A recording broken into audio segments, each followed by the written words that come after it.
Bonjour, bienvenue du monde avec Yomi en français. Aujourd'hui, on va commencer une discussion de la Havdalah, la mitzvah qu'on fait après Shabbat et Tzor, basé sur un coup de vin, les Bessamim et la bougie. Ensuite, on va à un marloc d'aujourd'hui avec Beit Shammai et Beit Hillel. Comment tu fais dans ce cas-là? Quelqu'un, il prie mincha, ensuite il passe à Seouda Shlishit. Et à l'époque de la Mishnah, ils étaient très très stricts. Tout le temps, on ne fait Birkat Hamazon avec un verre de vin. Aujourd'hui, on a plutôt un coutume de le faire s'il y a un zimoun, surtout s'il y a 10 personnes, soit par rapport à une fête. Mais à l'époque, la Mishnah faisait le Birkat Hamazon sur un verre de vin tout le temps. Le cas, c'est ça. Quelqu'un a prié sur la Shishit. Ensuite, il n'a pas fait son Birkat Hamazon, mais il a reparti prier vite. Après qu'il est reparti prier vite, maintenant, Shabbat est sorti. Il a une obligation de faire Birkat Hamazon. Et aussi, il a une obligation de faire Havdalah. Et il a, à ce cas présent, il a que un seul verre de vin. Dans ce cas-là, on va voir comment je peux faire les deux sans un seul verre de vin. Parce que la halakha, c'est que si tu as deux verres de vin, tu es interdit de faire le Havdalah et le Birkat Hamazon sur un seul verre. Parce que c'est pas tellement kavod.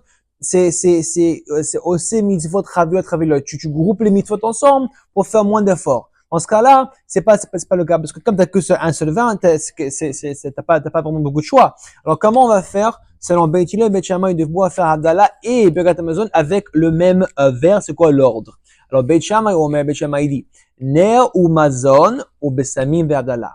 Selon Beit Shammai, quelqu'un qui rentre comme ça, il faut qu'il fasse Birkat Hamazon, il faut qu'il fasse Havdalah. Selon lui, il dit d'abord tu fais la bracha sur la ner, tu fais le borem, tu fais le esh. Ensuite, tu passes à le Birkat Hamazon. Après, tu dis le Bessamim.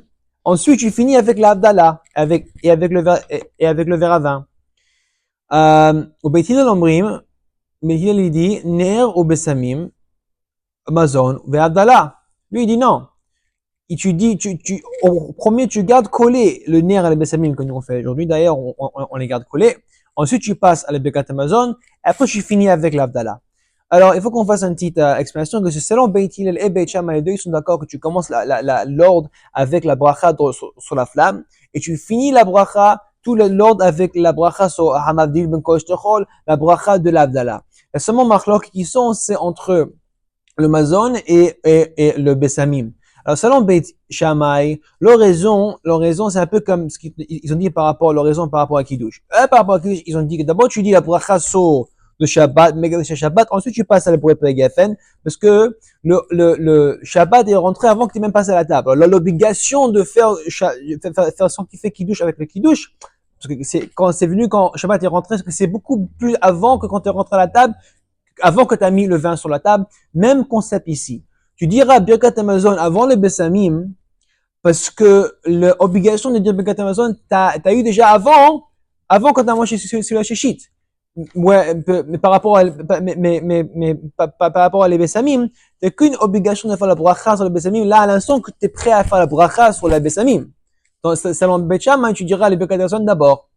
Selon Beit Hillel, pourquoi tu dis le ner pourquoi tu dis le Bessamim avant le Mazon?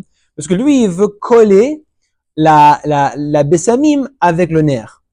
Le Bessamim est le même concept de l'aspect de quand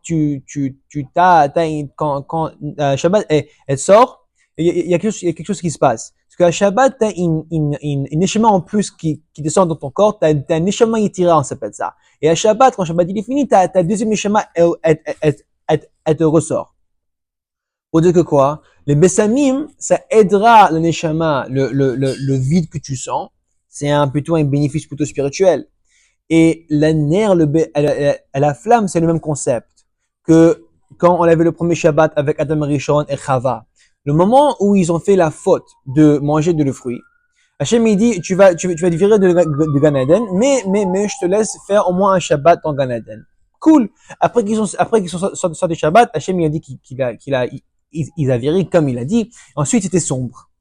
Et Adam Rishon, il est très, très, très triste. Qu'est-ce que Hachem il a fait? Il a donné 2 pierres à Adam Rishon, à Adam. Et Adam, il a frotté les 2 pierres. Ensuite, il a fait une flamme. Alors, de ça, il a dit, wow, Borem Oreesh, Hachem, j'ai du feu. Pour dire que ça va être, pour dire, genre, ça va être ok. Il avait une sorte de confort avec le feu. Alors, c'est le même concept avec les Bessamim, c'est par rapport à de se remettre en charge. Après qu'on on a cette dépression de Motzei Shabbat, ça nous remet monte notre esprit. Pourquoi, selon les deux opinions, on dit Havdalah à la fin? Parce que pour dire Havdalah à la fin, genre, c'est dit ça te montre que tu veux pas te débarrasser de Shabbat. Si je le fais à la fin, comme ça, je veux le prolonger le plus possible. Et pourquoi je fais le ner au début? Parce que quand on a la flamme qui vient, le moment que ça rentre dans la chambre, on a un bénéfice parce que ça montre, waouh, il y a tellement une grande lumière, il faut que je fasse une bracha sur ça. Le premier truc que j'ai une bénéfice pendant les jours de la semaine, ce serait la lumière qu'on n'a pas pu faire à Shabbat.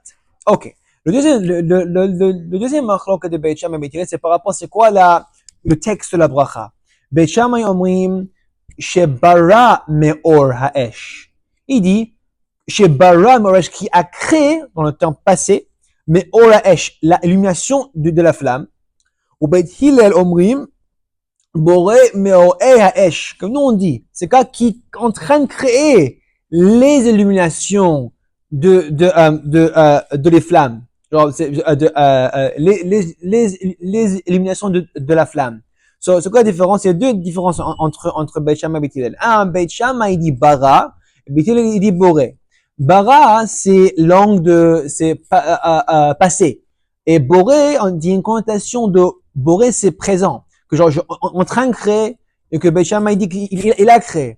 Beit Shammai se base parce que on parle de la flamme de Adam Rishon, n'est-ce pas? Alors ça, c'est la flamme qui était créée déjà à l'époque. Alors c'est comme ça, c'est bara, il était créé déjà la flamme. Mais selon Beit Hillel, non, c'est boré parce que Hashem constamment il crée les choses en train de faire à chaque instant, mais pas seulement ça, même la forme borée qui normalement c'est un temps présent, c'est peut aussi avoir une connotation de le passé aussi. Alors c'est mieux de voir une connotation pour expliquer les deux, passé et présent, que juste se baser sur le passé et c'est que lié que au passé. Et de l'autre différence c'est entre boré, moré ou meor. Selon Beit Shammai il dit meor haesh. Ça c'est vraiment carrément juste meor haesh, c'est parce que c'est parce que la flamme c'est seulement une lumière, ça met une flamme à Esh, une flamme. Mais selon Beit Hillel, nous on a boré Meoré à Esh, qui a fait l'illumination de la flamme. Mais Meoré, pourquoi Meoré? Parce que quand tu vois une flamme, c'est pas juste une flamme. Il y a plusieurs couleurs dans la flamme. Il y a une sorte de rouge, il y a une sorte de blanc, il y a une sorte de bleu vert, un peu violet. On voit plusieurs illuminations dans la flamme. C'est pour ça qu'on dit Moré en le pluriel, en le pluriel. Ok. Chazak Obaou tout le monde et Shabbat à tout le monde.